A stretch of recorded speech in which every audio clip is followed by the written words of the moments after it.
Joga-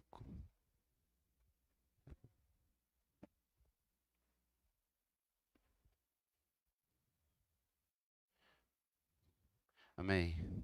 Graça e paz, irmãos. Amém. Que bom rever os irmãos. Nós saímos de casa sábado, né? Pregamos lá em Francisco Alves.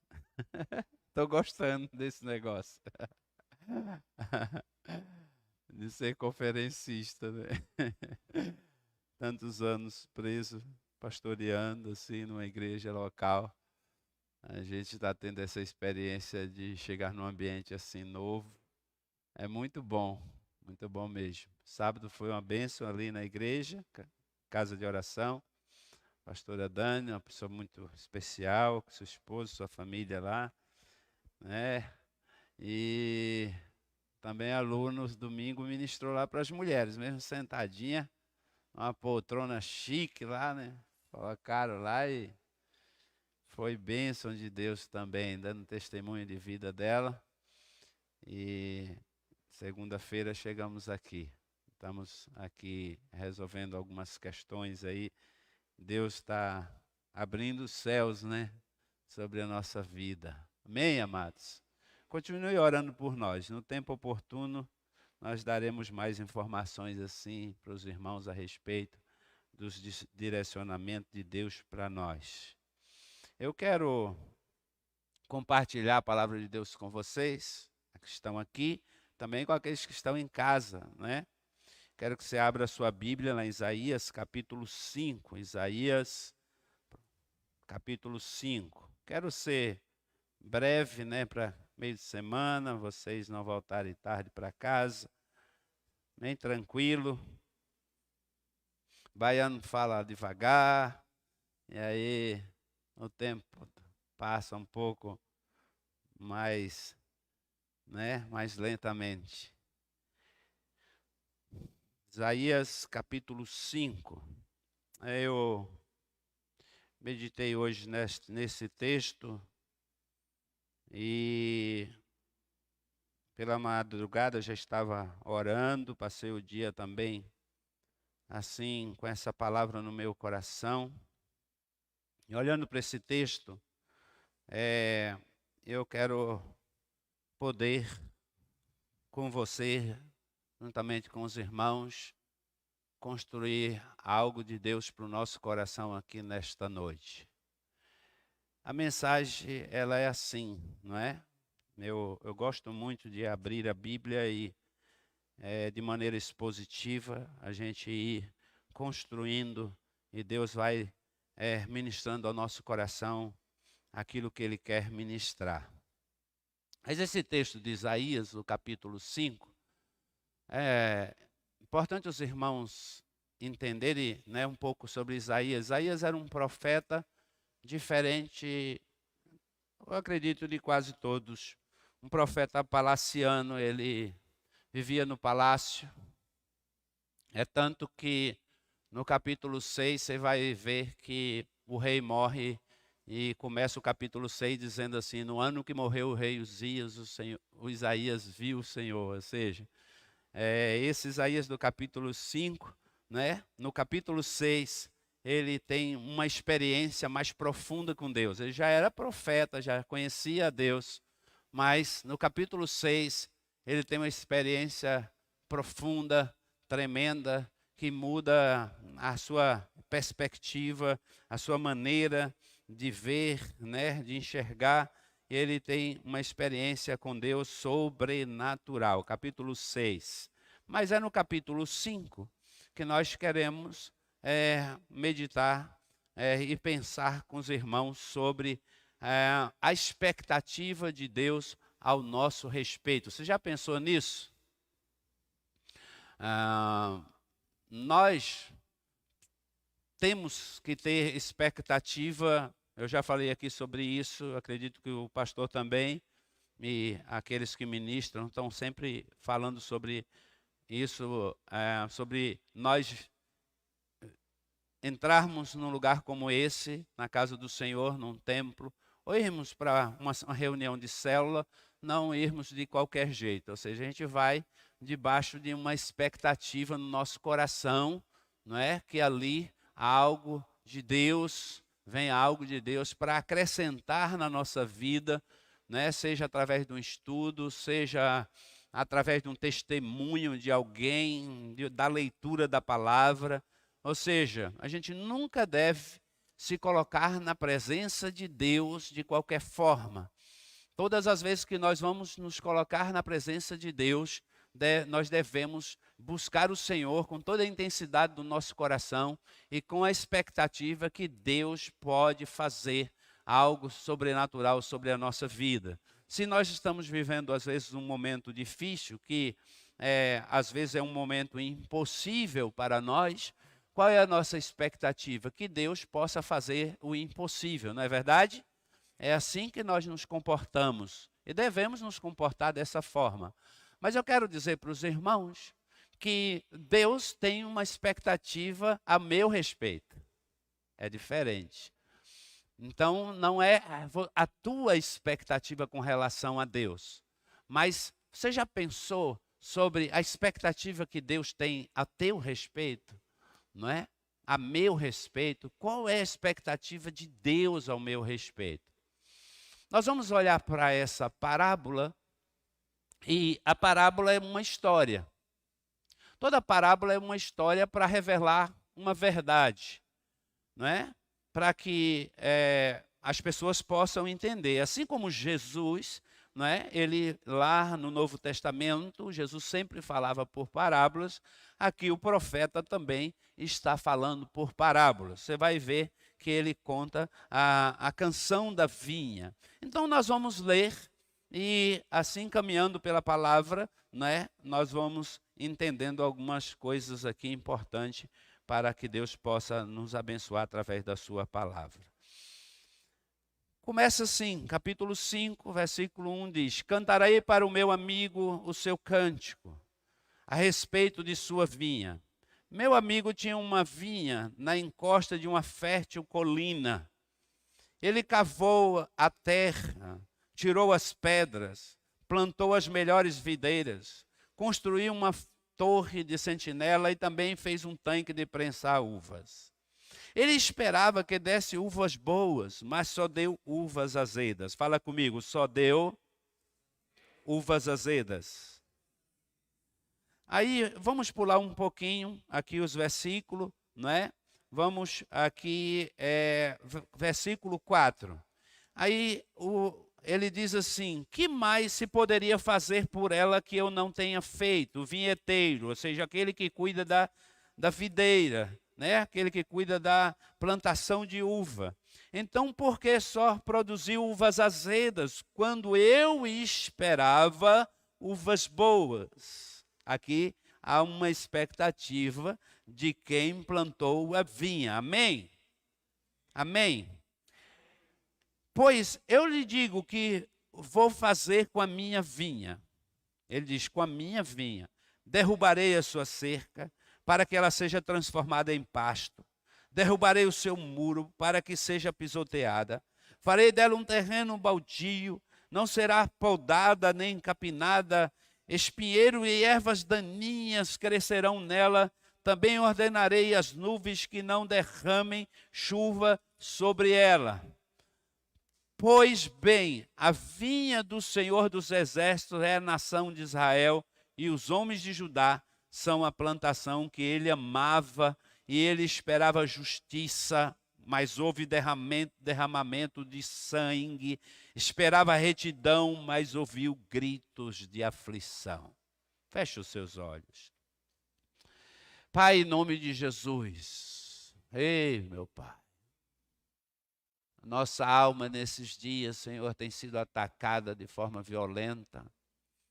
Nós temos visto muitas pessoas, meu Pai, sofrendo, sendo atacadas na sua alma, comprometendo, ó Pai, a sua vida com Deus. Pessoas amáveis que de uma hora para outra se tornou amargo. Pessoas que perderam a identidade, perderam a vontade de viver, que entraram em desespero em meio ao caos. Ah, meu Pai, fala conosco, para que possamos suportar as aflições desse tempo. E não sermos como aqueles, ó Deus, que quando o Senhor procurar, o Senhor não vai encontrar. Mas, Deus, que possamos estarmos aqui aprendendo da Tua palavra e que de forma doce a Tua voz possa falar conosco nesta noite. Abrimos o nosso coração para ouvir o Senhor falar conosco. Em nome de Jesus. Amém. Amados irmãos, observe que Deus tem uma expectativa através desta parábola, e ele tinha uma expectativa a respeito de Israel, e a Bíblia diz que aqui era a nação de Israel. A expectativa de Deus, ela é tremenda. Quando a gente começa a olhar para esse texto, e a gente começa a se aprofundar nele, nós vamos ver um Deus que ele tem etapas, não é? Ele trabalha diante de etapas. E da mesma forma, Deus, ele continua fazendo isso conosco. Nós somos assim. Você nunca vai estar pronto. É importante você entender isso, porque senão você se torna uma pessoa que, quando Deus vier, ou quando Deus requerer de você, ou quando Deus querer provar da sua vida, Deus não vai se agradar, porque o orgulho talvez tomou conta do seu coração. Eu tenho muitos amigos que foram usados por Deus de forma extraordinária, grandes pregadores, pessoas que a gente sentava para ouvi-lo e eles eram graciosos na palavra, pessoas maravilhosas, de uma retórica, de uma unção sobre a vida deles, mas que na sua caminhada, ao longo da vida, eles se perderam. Alguns não estão nem na igreja, nem no ministério, nem na igreja. Perderam a família. Alguns estão totalmente afastados de Deus. Outro dia eu fui num congresso e a igreja Batista, ela tem um trabalho nas cracolândias das capitais do país. Trabalho muito bom. Um trabalho que resgata pessoas do crack, das drogas. E eu fui impactado quando ouvi um testemunho. Um homem, de repente, tomou o púlpito na primeira igreja batista em Curitiba, diante de mais, eu acredito que tinha ali umas 5.000 pessoas. Ele começou a dar testemunho.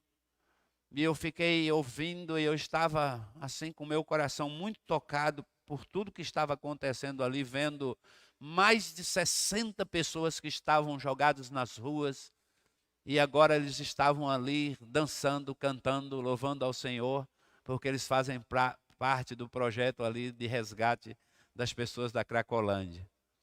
Mas aquele homem começou a dar testemunho que ele, durante 10 anos, ele perambulou. Ou seja, aquele espírito, né? É o mesmo espírito disso que estava sobre Esaú. Aquele espírito é um espírito de vagabundo, né? É aquele que vagueia. Ou seja, a pessoa está tão desiludida que, por alguma razão, talvez uma crise financeira, um ataque do inimigo na sua família, um ataque do inimigo nas suas finanças, de repente ele perdeu tudo. Quantas pessoas aconteceram isso agora nesse período do Covid?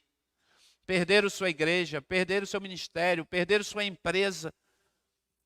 Crises aí na agricultura, né, que as pessoas estão enfrentando, pessoas que estão passando por crise, que não têm como pagar suas dívidas. Você imagina como é que estão as emoções dessas pessoas. E é nesse momento que o diabo entra. E essas pessoas, elas elas passam por um processo que nós chamamos perca de identidade, ou seja, eles simplesmente jogam seus documentos fora, pegam uma mochila, às vezes com 2 peças de roupa, coloca nas costas e sai andando sem saber para onde vai, e eles mudam de nome, e eles não querem serem reconhecidos. O tempo vai passando, e eles não querem carona. Se você parar o carro para dar carona, né? Eu lembro que uma vez eu tentei fazer isso com uma pessoa que ele estava andando na beira da pista, e o sol estava muito quente, eu fiquei com dó daquela pessoa, e eu parei o carro, não é? Eu parei o carro e eu falei para ele por que ele estava assim, né, naquele sol andando. E ele disse assim, olhou para mim e falou assim, mas você não está vendo o meu carro, né? Ele já estava delirando, ou seja, ele achava, né, ele criou na sua mente, ele criou que ele andava de carro também. E ele era caminhoneiro, ele dizia que ali era o caminhão dele, né? Então ele fazia de conta que estava dirigindo, e ele não queria. Ele falou, não, pode ir, eu vou aqui com o meu carro, devagar, mas eu chego lá. E assim tem muitas pessoas preciosas, que por uma crise perderam a identidade. Mas eu fui surpreendido, mais ou menos, depois de uns 10 minutos de testemunho daquele homem, como o diabo foi tomando a sua vida, como o inimigo foi roubando aquilo que ele tinha, a sua família, né? Foi entrando na sua mente, no seu coração, foi destruindo a sua vida.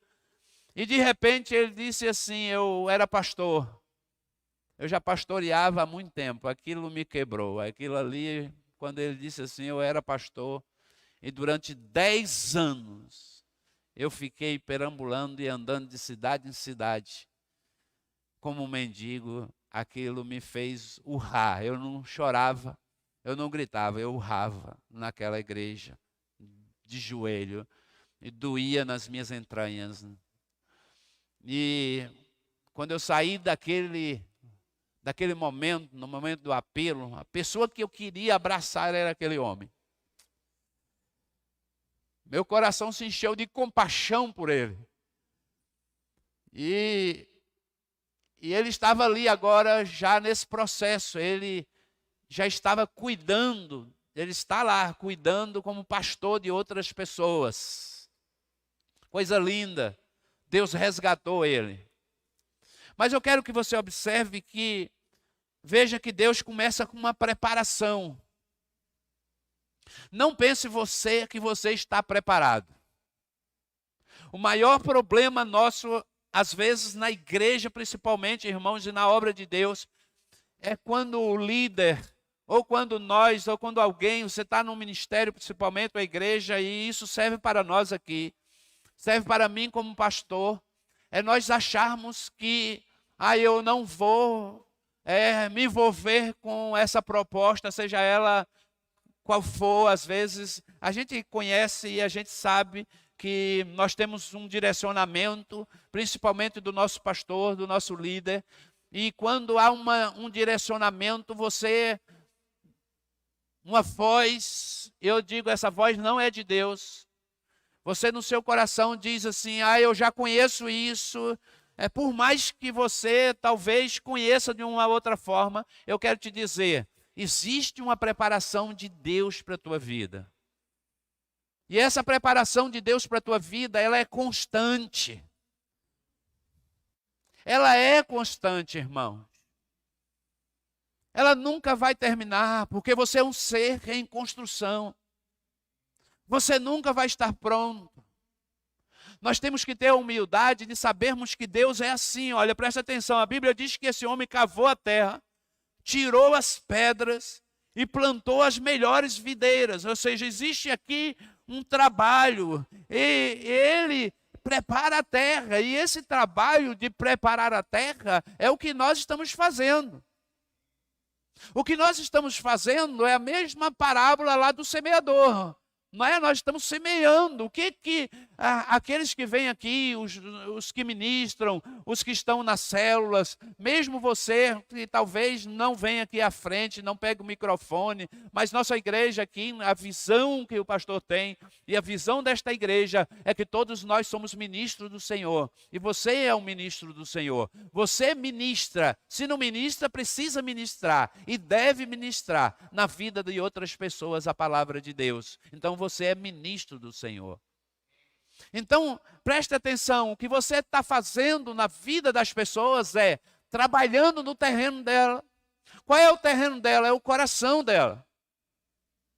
O coração dela precisa ser trabalhado, tirar as pedras, os espinhos, preparar a terra. Essa terra era uma terra que estava em volta de uma colina, ou seja, não era uma terra que estava pronta. E assim é com o agricultor, quem planta aqui sabe disso. Existe um trabalho antes de você lançar a semente, porque senão você perde a semente. Então esse trabalho é um trabalhar de Deus na nossa vida. Tem muitas coisas que Deus quer nos entregar, mas nós não estamos prontos para isso. E Deus, irmãos, Ele é presciente. O que quer dizer isso? Ele tem um conhecimento antecipado de todas as coisas. Tem coisas que Deus não entrega nas minhas mãos porque eu ainda não estou pronto.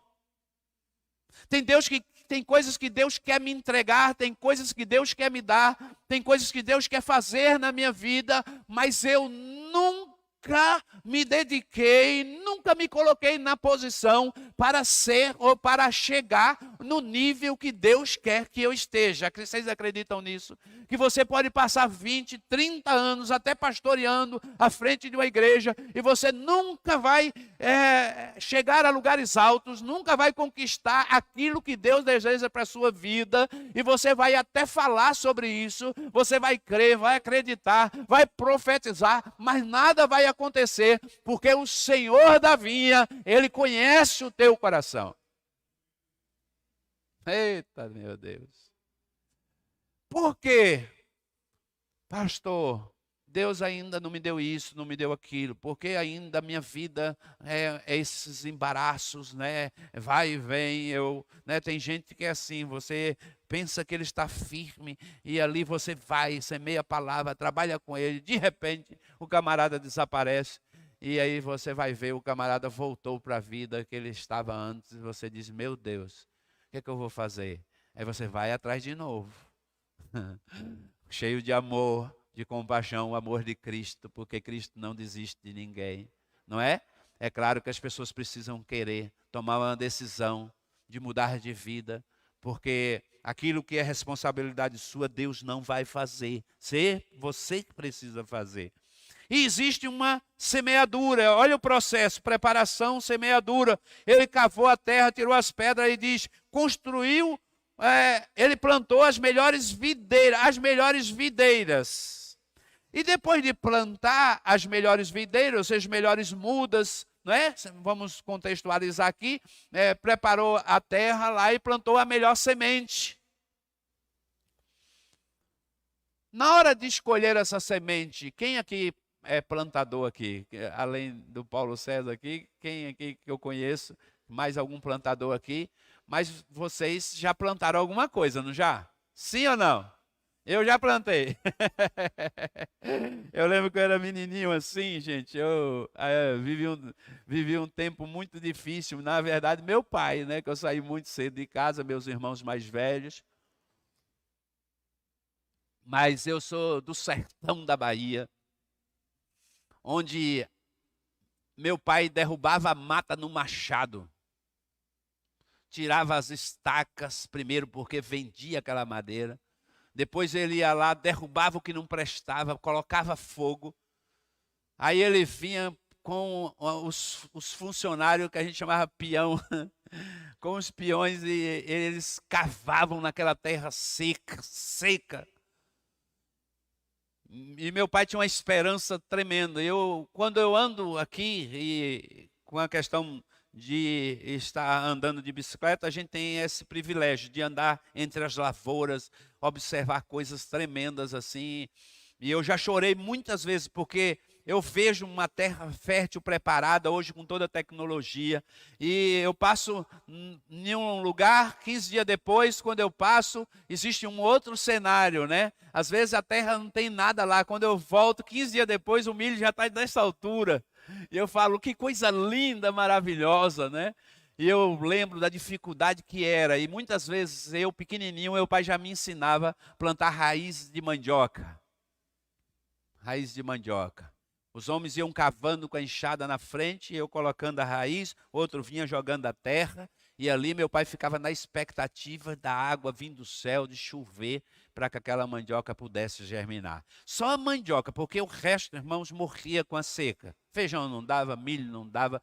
Milho era plantado só nas baixadas, onde a terra era um pouco úmida, para a gente colher um pouco de alguma coisa, de alguma planta, abóbora e outras coisas mais. Andu, que é um feijão lá na Bahia, quem já comeu andu sabe que o andu é maravilhoso, né? Então o andu sempre dá assim naqueles lugares úmidos, naquelas onde a água passa quando chove ali. Mas a mandioca era a única coisa que sustentava, que crescia, que dava naquela terra seca. O que eu quero dizer com isso? Que existe uma semeadura na terra. Amados irmãos, Deus está fazendo isso o tempo inteiro na nossa vida. Deus acredita em nós. Talvez você pense, olhe para você e diz assim, puxa, pastor, o que é isso? Deus olha para mim, eu sou tão pecador. Eu sou uma pessoa difícil, o senhor não me conhece, Deus te conhece. Eu não conheço, eu não preciso te conhecer. Não preciso conhecer você. Mas o que eu vejo é Deus, irmãos, correndo atrás de mim. Eu fico constrangido com o amor de Deus para com a minha vida. Meu Pai do céu, como Deus me ama, Gil. Deus corre atrás de mim o tempo inteiro. É interessante, irmãos, como eu vejo Deus me amando assim, sabe? E eu digo, por mais que eu me esforce, e eu quero te dizer uma coisa, por mais que você se esforce, você nunca vai estar contente de você olhar para alguém e se colocar acima e dizer assim, eu não, eu faço isso, eu corro, eu oro, eu brigo, é por isso Deus faz isso por mim. Não, irmãos, presta atenção, você pode se esforçar e não é por esforço. Deus ama você, é o amor de Deus que te alcança. Não há nada em mim que possa agradar o Senhor, mas Deus continua correndo atrás de mim, me puxando, dizendo, Rildo, tu é meu amado, eu vou te usar. Olha, as pessoas não acreditam em você, há muitos que não acreditam em você, talvez a tua própria família não acredita em você, mas eu continuo acreditando em você. Deus acredita em você, Deus quer investir na sua vida. Oh, glória! Aleluia! Irmãos, prestem atenção, todas as pessoas que entrarem neste lugar, que o Espírito de Deus atrair para este lugar, lembre-se e veja com os olhos de Deus, Deus quer investir nessa vida. Por isso você não pode desprezar. Seja ele quem for. Eu não conheço.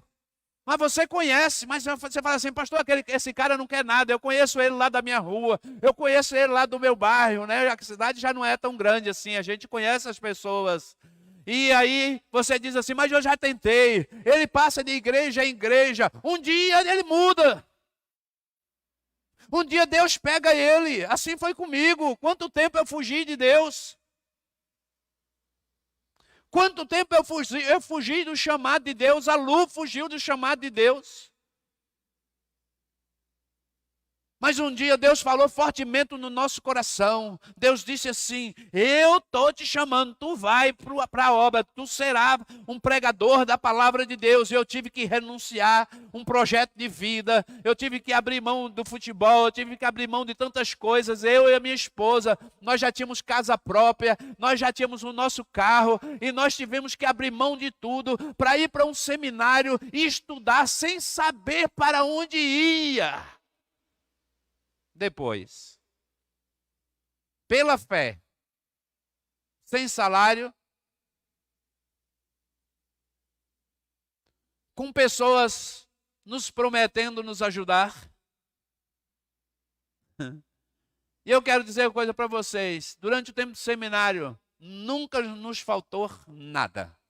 Eu falava assim comigo, olha, vai chegar o final, Lu, a gente vai pegar esse carro que a gente tem, se a gente vende, a gente termina de pagar o seminário e eu vou voltar, olha a minha incredulidade, eu voltando, a gente voltando de ônibus, tá bom, nós vamos voltar formados. Irmãos, eu voltei de carro, tremendo. Um dia eu estava pregando, já no final, faltava 6 meses para terminar o curso. Eu já estava entrando em crise, porque eu estava voltando e aí agora vou enfrentar a igreja. E o sonho do seminarista é pastorear, né? Eu falei, meu Deus, eu quero sair desse lugar, quero ganhar alma, vou ganhar alma. E aquele gás, né? 2 jovens. Eu lembro que no final de um culto em Cascavel, nós pastoreávamos uma igreja que ficou sem pastor. Eu viajava de Autônia a Cascavel todo final de semana. Eu ia e voltava para pastorear essa igreja durante 2 anos. Essa igreja nos chamou para ser pastor, mas nós tínhamos um compromisso com a nossa igreja lá no interior de São Paulo, a PIB de Fernandópolis, e nós voltamos para trabalhar e servir a igreja ali na PIB em Fernandópolis. Mas 6 meses antes eu estava num culto em Cascavel. Um irmãozinho simples. Eu andava seminarista no nosso tempo. Hoje a gente tem o WhatsApp, tem tudo. Naquele tempo não tinha nada não, irmãos. Era um cartãozinho com tua foto, com o número da conta. Aí a gente andava com aqueles cartãozinhos no bolso, né? Então, quando chegava alguém, a gente entregava, porque você vivia pela fé. Então, tem que semear, né? Eu aprendi isso aí já. Então, eu entregava aquele cartãozinho, os irmãos pediam. Eu falava, irmãos, se os irmãos quiserem nos abençoar aí. Havia também a igreja que falava da gente, que aqueles que quisessem ofertar na nossa vida, podiam ofertar. E eu lembro desse momento maravilhoso. Chegou 2 jovens maravilhosos aí. Deus abençoe vocês. E aí, eu lembro desse momento. Aquele homem pegou aquele cartãozinho do meu bolso. E quando pegou aquele cartãozinho do meu bolso, eu entreguei para ele. Tranquilo, depois de um culto no domingo. Na segunda-feira, era de praxe, folga nossa, no seminário, a gente ir no banco para ver se alguém mandou uns R$20 para a gente comprar uma bolacha para levar para o quarto que a gente morava no seminário. Era uma cama e um guarda-roupa. A gente sentava na cama e a escrivania, porque não tinha espaço nem para pôr uma cadeira. O quarto era muito apertado. Eu lembro quando eu cheguei, eu ainda toquei nas paredes assim para ver se tinha alguma porta mágica, assim, alguma coisa. Eu querendo voltar, né? Eu vi muitos seminaristas pegar a mala e voltar para a rodoviária no dia que chegou, quando olhou o quarto onde ia morar. Mas eu disse, eu não conhecia, cheguei e falei, aqui eu vou ficar, se Deus me trouxe para cá, eu vou ficar. Durante esse tempo de seminário, graças a Deus, eu lembro que a gente tinha uma disciplina muito forte lá, mas nós terminamos o seminário com muita honra. Até hoje nós temos o respeito dos nossos professores que nos acompanham no ministério. E ali, chegou naquela segunda-feira, eu falei, Lu, eu vou lá no banco. E aí fomos no banco. Eu lembro que eu passei o cartão, mas eu nem lembrava daquele irmão. Passei o cartão. Quando eu olhei assim, eu falei, meu Deus, tem um dinheiro na minha conta, amor. Tem um dinheiro aqui na minha conta, esse dinheiro não é meu, não. Ai, ai. Esse dinheiro não é meu, não. Engraçado, né? A gente entrega o cartão para Deus abençoar a vida da gente. Você já viu aquela bênção que você pede para Deus, quando Deus dá, você fica rejeitando e fica assustado, não é? Você fica orando e você até esquece quando Deus dá, você diz assim, puxa, meu Deus do céu, olha, você fica assustado. E quando eu olhei aquele dinheiro, eu falei, de onde veio esse dinheiro? Esse dinheiro não é nosso. Eu entrei dentro do banco, conversei com o gerente foi lá, eu falei, rapaz, esse dinheiro aí não é nosso não, eu não tenho esse dinheiro, era um valor alto. E aí ele falou assim, olha, veio da cidade de Cascavel. Aí quando ele falou veio da cidade de Cascavel, eu relacionei ao irmão, liguei para ele para saber, né? Ele me falou que ele tinha feito, eu tinha orado lá por ele, né? Ele tinha feito uma venda de uma propriedade e ele resolveu dar uma oferta para o nosso ministério. Irmãos, deu para nós comprarmos. Nós tínhamos assim, a gente não tinha nada, né? A gente estava voltando, a gente precisava comprar todos os nossos móveis. nós compramos, só faltou o sofá. E quando nós chegamos, compramos todos os móveis, faltava o sofá. Na mesma semana, meu irmão foi nos visitar lá, o jogador de futebol, né? Estava numa fase no São Caetano, ganhando muito dinheiro. Ele falou assim, o que está faltando, Rildão? Falei, cara, tu não precisa eu falar para você aqui, eu sei que eu ganhei uma oferta aqui, só sofá que não deu para comprar. O quê? Falou, é. Falei, então pode escolher lá na loja. Ô, glória. Deus deu tudo. Todos os nossos móveis. Na mesma semana que a gente saiu do seminário. Deus já tinha montado a nossa casa. Deus é assim, irmãos. Ele investe na sua vida. Olha, Ele construiu uma torre de sentinela e também fez um tanque de prensar uvas. Ele plantou, ele preparou a terra, plantou, e antes dela produzir, Deus construiu uma torre de sentinela e construiu um tanque de prensar uvas. Aí eu quero te fazer uma pergunta. Deus não sabia do que ia acontecer? Olha o que aconteceu com esse povo. Olha o futuro deles. Claro que Deus sabia. Deus é presciente.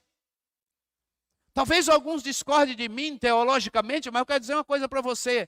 O fato de Deus saber e conhecer o futuro não quer dizer que Deus fez. E não é assim. Deus conhece o futuro, mas presta atenção, a responsabilidade é nossa.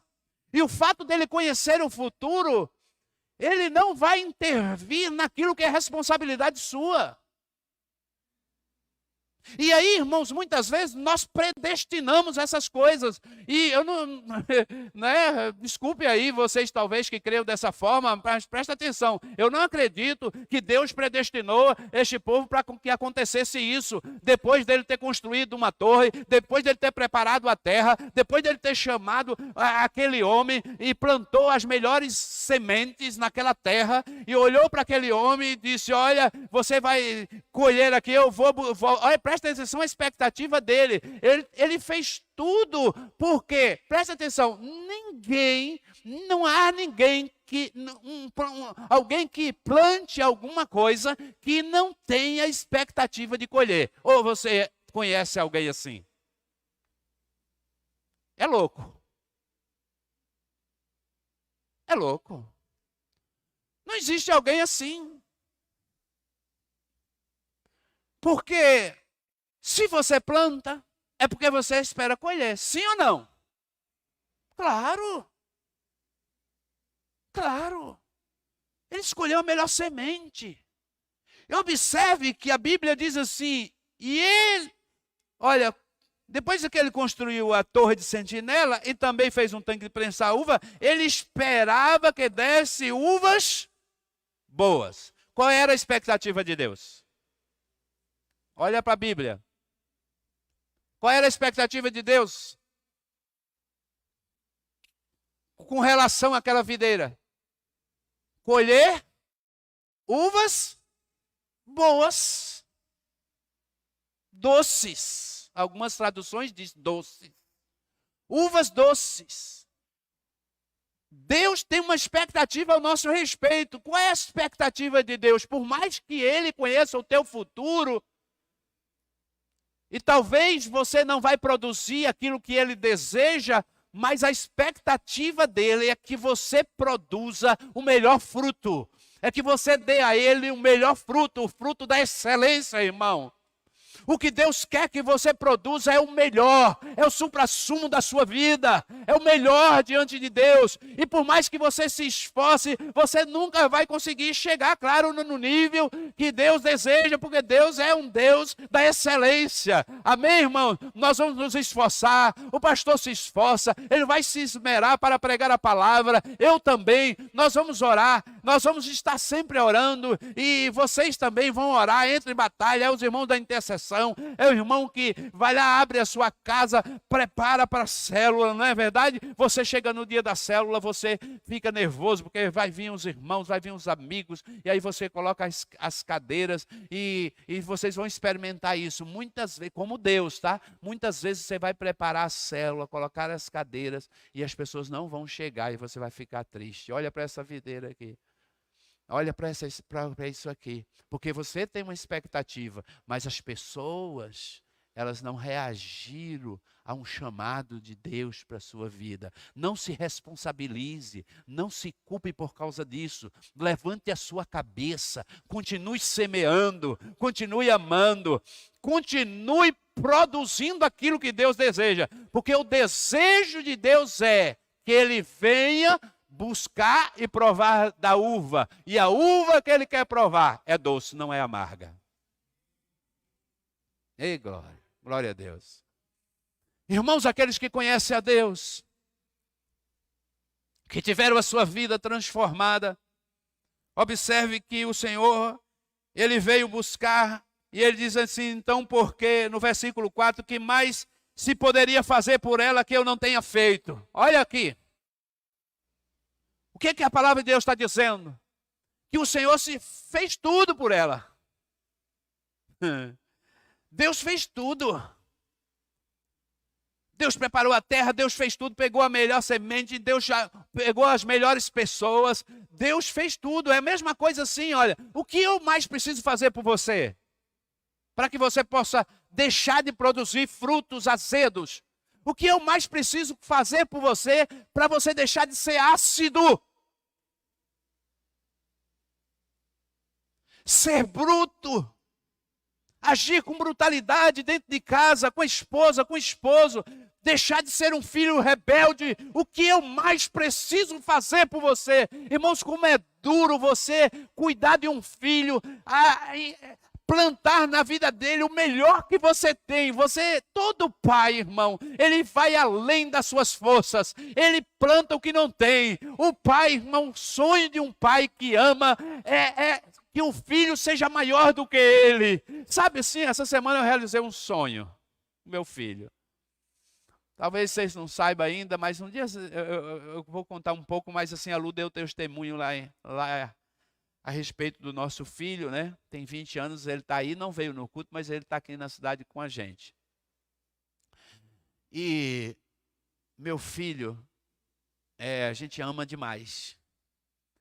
Eu amo tanto meu filho, que eu sou capaz de entregar minha vida por ele. E eu quero dizer uma coisa para vocês, meu filho é adotivo. Ninguém diz. É a minha cara quando era criança, né? E foi crescendo, cada vez mais parece comigo, e as características e tal. Todo mundo, quando eu falo, toma um susto, né? É a primeira vez que eu entrei num abrigo, uma casa de criança, e ele estava lá arrastando, doentinho, botei ele no meu colo, ele grudou aqui no meu pescoço. Aí uma das cuidadoras olhou para mim assim e disse, pastor, é a tua cara. Eu olhei assim e falei, mas é mesmo. Aí eu deixei aquela criança lá, corri para casa, né? Cheguei lá e falei para a Lu, Lu, tem uma criança lá no abrigo que é minha cara. Todo mundo disse, né? Eu estou dizendo não. Já querendo convencer ela, né? Aí ela foi lá conhecer. Quando chegou lá também se apaixonou, meu. E ele estava doentinho. Naquela época não tinha essas leis todas. Levamos ele para casa. Ficou 30 dias na minha casa, eu cuidando de uma bronquite crônica dele. Nós cuidamos dele, levamos no médico e tal, e roupinha nova, aquela coisa toda, bebê em casa, nós dois nos apaixonamos por ele. E aí, uma situação bem complicada, assim, ele estava vivendo, aí nos chamaram lá, a promotoria nos deu a guarda da criança, a primeira guarda dele, né? Meu Deus do céu, irmão, foi só luta, a vida inteira, luta para a gente permanecer com o Arthur. Aí essa semana, Arthur, vindo aqui indo para lá, para São Francisco Alves, eu dei o volante para ele dirigir, que ele já tirou carta. Primeira vez que ele pegou na pista, ele não fala para mim, né? Falou para a Lu assim, mãe, eu estou nervoso. Eu vou entrar, vou dirigir na pista. Meu pai disse que eu vou dirigir. Ele falou, mãe, a mãe fortaleceu ele e tal, pegou o carro, veio do meu lado, eu fui trabalhando com ele, ele veio dirigindo e tal. Aí nós fizemos uma foto dele pequenininho, grudado no volante, ele sempre grudava no volante do carro, e uma foto ele dirigindo. Era um sonho meu, um dia poder eu estar do lado do carro e o meu filho, que eu adotei, já homem, dirigindo. Talvez ele ainda não é a pessoa que eu quero que ele seja. Mas eu não desisto. Sempre a melhor semente eu lanço. Sempre eu continuo amando. Eu disciplino porque eu amo. E eu continuo trabalhando. Por quê? Porque o meu sonho não é que... Irmãos, entenda uma coisa. Você não vai converter os seus filhos. Eu acredito na conversão de Arthur. A questão é a seguinte, a vida pastoral é muito dura. Arthur já sofreu muito por causa da nossa caminhada, pra vocês terem uma ideia. Tem coisas que eu preciso pedir perdão para ele. Então o pai também precisa saber disso. Que muitas vezes você não foi aquele que ficou na torre da sentinela, cuidando da plantação, como o Senhor está dizendo aqui, olha, Deus está na torre cuidando de você. Ele está cuidando da gente. Deus, ele monta uma torre. E a Bíblia diz que o guarda de Israel, ele não dorme. Ele não dorme, ele cuida da gente. Tem 90 dias que a minha esposa luta por uma situação que a gente jamais esperava passar. Tem 90 dias que Deus nos agracia, que Deus nos dá presente, que Deus nos abençoa. E vocês têm sido presentes de Deus para a nossa vida. Se nós não tivéssemos passado por isso, eu não tinha conhecido pessoas tão especiais que eu tenho conhecido aqui, que eu não quero citar nome porque todos vocês têm sido muito especiais. Essa igreja tem sido especial na minha vida. O Gil tem sido especial na minha vida, como meu pastor, né, que me abraçou nesse momento agora. Desculpe o choro, mas eu sou assim. Vocês vão ver eu chorar muitas vezes.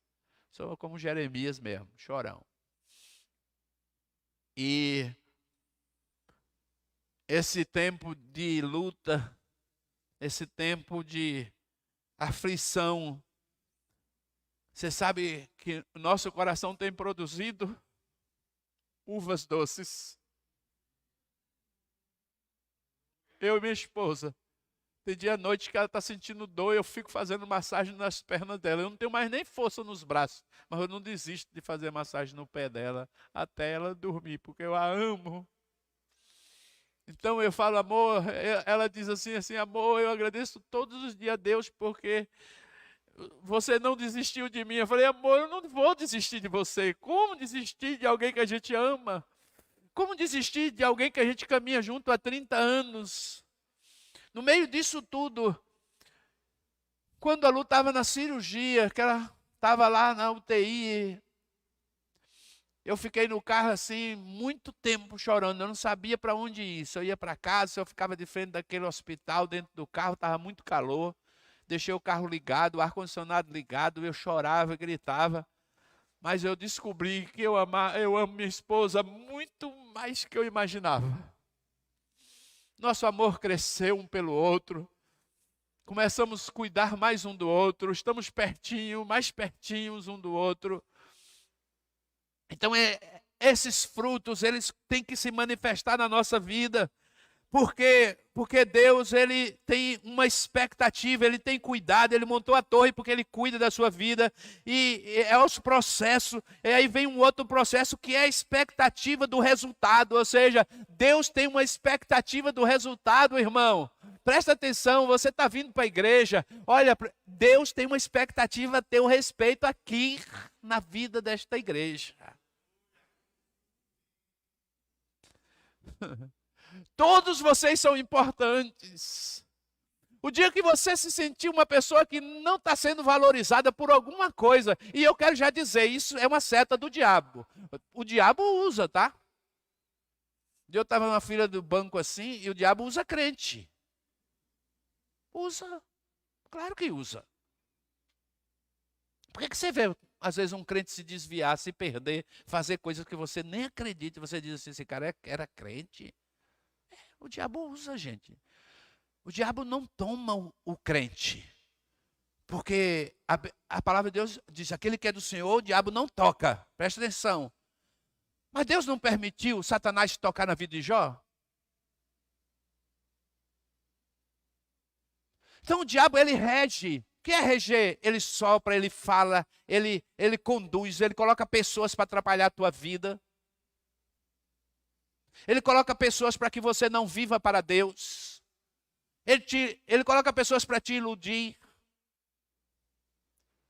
Às vezes dentro da igreja, pessoas que, presta atenção, os frutos que não são doces, os azedos, a tendência é que esses frutos azedos, eles contaminem os outros, ou seja, porque toda pessoa, ela vai dar fruto no nível da sua alma. Escuta e grava isso que eu estou te falando. Toda pessoa, ele dá fruto no nível da sua alma. Toda pessoa, ela tem um nível de acidez na sua alma, talvez pequeno, mas tem.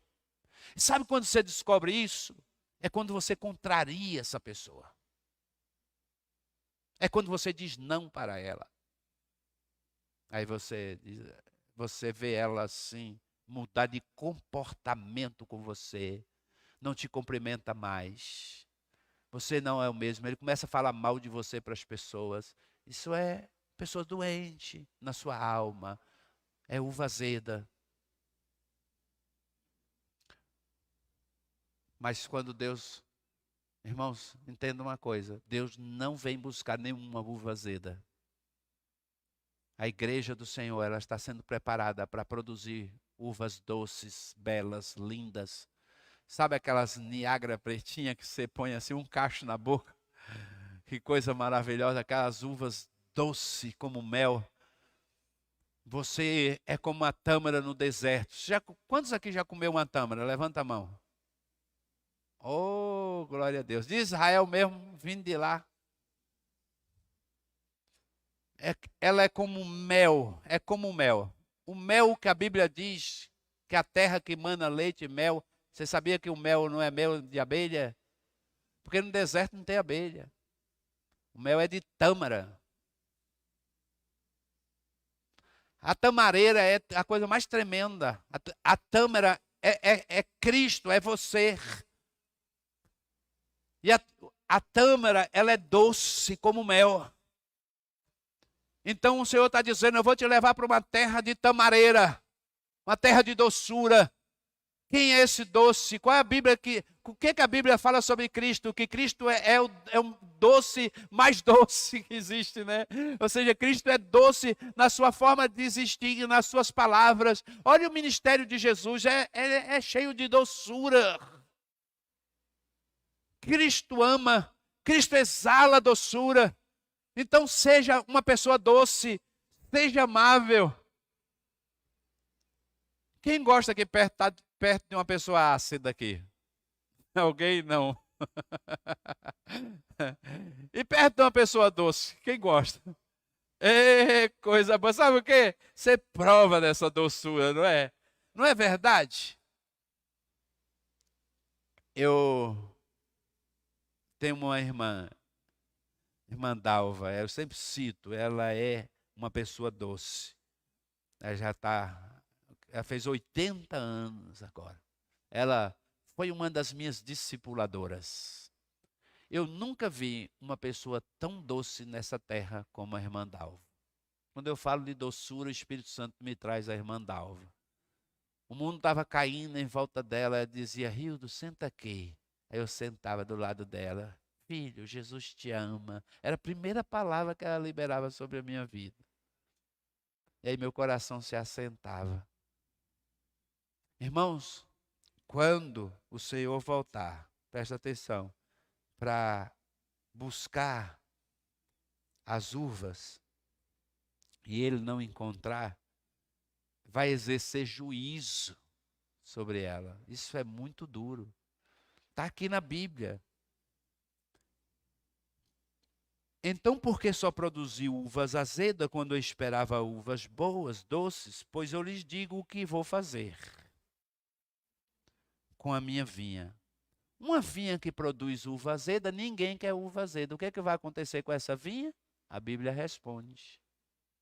A Bíblia diz assim: derrubarei a sua cerca, não é? Aí ela é transformada em pasto. Nem vou passar por cima, porque é tão triste. No versículo 7 diz assim: pois bem, a vinha do Senhor dos Exércitos é a nação de Israel, os homens de Judá. São a plantação que ele amava. Ele amava, ele esperava justiça, mas houve derramamento de sangue, esperava retidão, mas houve gritos de aflição. Ou seja, Deus espera de nós, irmãos, doçura.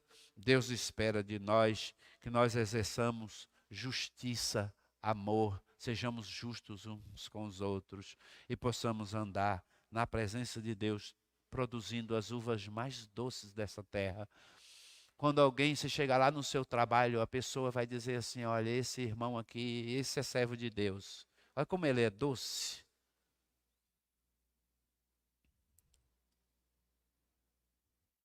É duro você ouvir assim, né? De uma pessoa dizer assim: pastor, o que é que acontece com as pessoas quando elas entram na igreja evangélica? Puxa, ela é tão bacana, cheia de amigos, mas ela foi para a igreja evangélica. Cara, o cara tá chato. Ele não conversa mais com a gente. Ele não vai mais na casa da minha mãe. Isso é um irmão falando. Até os meus filhos notou a diferença dele. Não era o contrário?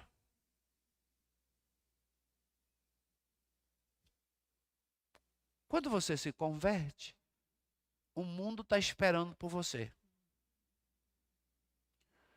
Não entre dentro de uma igreja e fique dentro dela como um casulo e seja crente apenas dentro dela. Aqui, irmãos, é um lugar que você veio para receber a palavra. E recebendo esta palavra, você tem que levar para as pessoas que estão lá fora, vivendo nesse mundo de aflição. Todos os dias você encontra uma pessoa aflita. E você vai sacrificar a sua própria vida por essas pessoas. Vai dar a sua vida, assim como Jesus deu por essas pessoas. Você vai orar por elas, você vai buscar para elas ajuda. Eu vejo isso, eu vejo alguns irmãos aqui cuidando de pessoas que estão desesperadas e eu estou vendo eles se dando, se doando. E esse é o nosso papel. Eu me alegro muito porque isso está acontecendo. Há pessoas que chegaram aqui que alguém trouxe, convidou e está permanecendo aqui na igreja ouvindo a palavra. Veio aqui hoje pela primeira vez porque foi convidado. E você está entendendo o evangelho porque alguém doce tocou em você e você disse: essa pessoa é doce demais. Como é bom ir naquela igreja. Aquela igreja o pastor é doce, as pessoas são doces. O pastor está lá na frente, ele ri, ele brinca, ele sorri, ele abraça todo mundo, ele é um cara bacana, ele é um cara joia. Não é duro ir numa igreja onde o pastor ele fica assim sério, né? Aí termina a palavra e diz, corre uma criança na igreja e diz assim, repreende a criança na frente de todo mundo, manda a mãe pegar, guardar, só falta amarrar a criança na cadeira, no banco. Eu já vi tanto isso dentro da igreja, irmãos, as crianças correr assim, o diácono pegar até pela orelha da criança. Isso é azedume, irmão. A igreja é lugar de amor, lugar da manifestação da graça do Senhor Jesus sobre a nossa vida. Fico muito feliz de estar sendo tão abençoado por vocês, por esta igreja. Está sendo tão amado. Eu, minha esposa, eu quero agradecer a vocês. Eu quero dizer a vocês que vocês são uvas doces. Oh, glória! Que aqui há uma vinha e há um Senhor que está cuidando dessa vinha. Ele montou uma sentinela. Ele montou uma sentinela. E ele está guardando a vinha. E ele está encontrando em nós doçura. Oh, glória! Curve a sua fronte. Eu queria que você ouvisse essa canção Vou colocar uma canção. Vou. E queria que você orasse a Deus. Não vou fazer apelo, irmão. Essa palavra é uma palavra assim para você refletir, ir para casa, pensar como você está sendo lá na sua casa. Porque a igreja é reflexo da nossa família.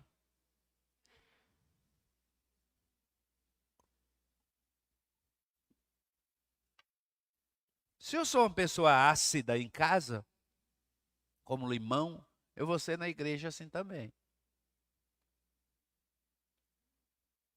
Eu vou, às vezes, entristecer o coração dos meus irmãos, não é? A começar o culto de jovens, gente, os jovens estão precisando de um lugar cheio de doçura para que eles possam serem amados. E este lugar é aqui. Aqui tem que haver doçura nesse lugar.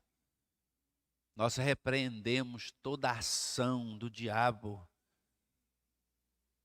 Por que essas uvas não... Por que não é, essas uvas estavam tão azedas?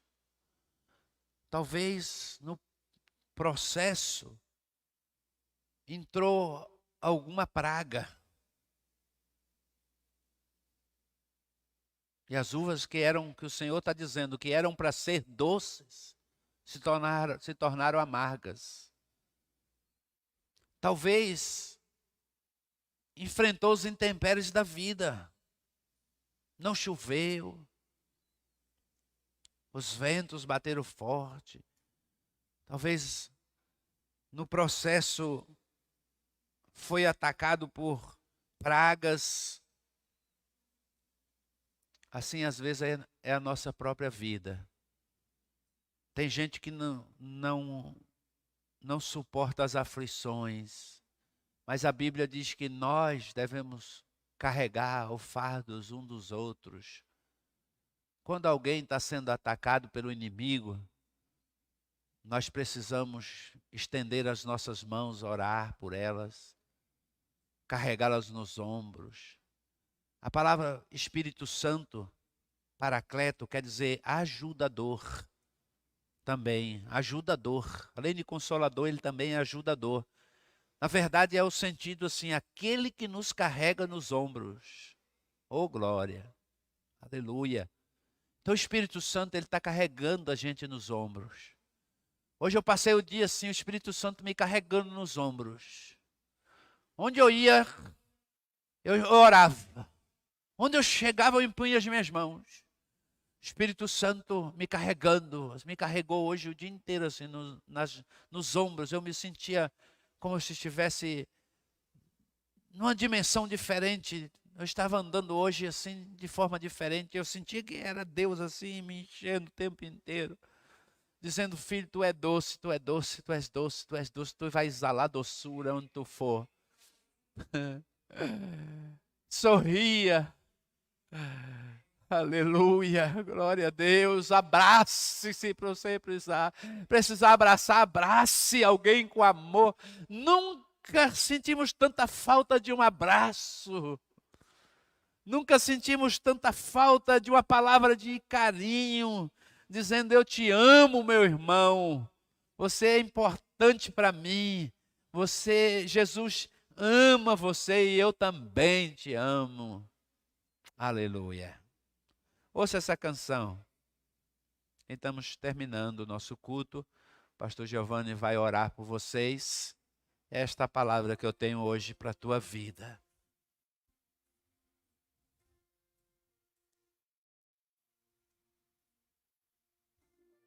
Espírito Deus, santo é o teu nome, papai. Senhor, toma nossa vida, papai. Toma nossa vida.